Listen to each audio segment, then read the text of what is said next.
Free will or no free will? Yes, I do believe we have free will or freedom of the will, as some refer to it. As an atheist, I've been criticized by my fellow non-believers for giving in to the religious notion of free will. For example, if you do good, you will be rewarded, and if you are bad, then, well, there's that fiery pit they try to hold over our heads. My counter to that notion is this. If you believe that we don't have free will, then you are, in fact, the one who is bolstering a religious worldview. Bear with me, please.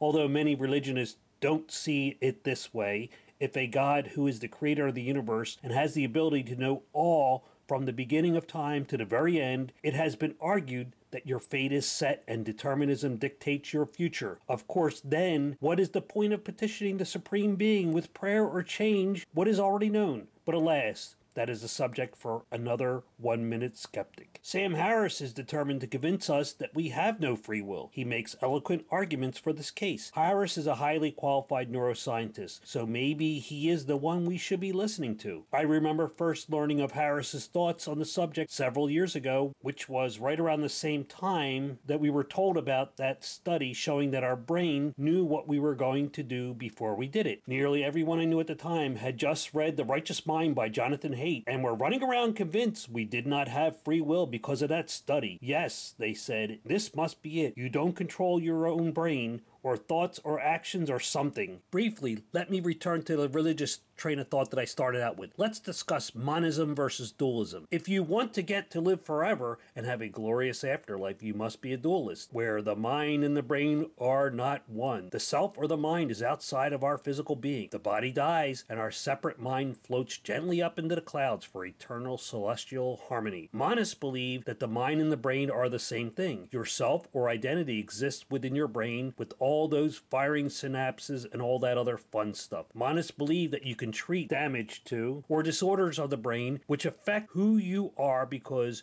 you, that is your identity, and your brain are one and the same. So back to the study. Yes, our brain knows what we are going to do before we do it. As Chomsky notes, all they have discovered is what we already knew, that the brain is responsible for motor skills. Indeed, we wouldn't be able to survive very long if there wasn't reflexive actions that happen without our prior consent. When you jump out of the way of a moving car, do you pause for a while and debate your possible options? Chomsky says something like, we already know how the puppet works. We just haven't figured out the mind of the puppeteer. He also says that humans may not have the capacity to ever know if we do have freedom of the will. Daniel Dennett argues that determinism is analogous to having been given all our lottery tickets at birth, or that if we believe that we are not responsible for our own actions, it has been proven that we will act less moral because we can't control ourselves. Even if Harris was right, Dennett suggests that it would be irresponsible to declare to the world that we have no responsibility for the actions that are out of our control. Maybe we live a deterministic existence and are automatically arguing one side or the other. Perhaps we will never know. However, the mistake made throughout history is that people thought they had all the answers and there was nothing left to discover. My thoughts are that somewhere, now unknown to us, in between the study that says our brain makes decisions for us, and on the other end, the thought that we are not mindless automatons preordained to our fate, there is probably some combination of actions that we do not consciously determine and ones that are well thought out and are the product of our monist mind. I'd love to hear your thoughts on this in the comments below. Thank you.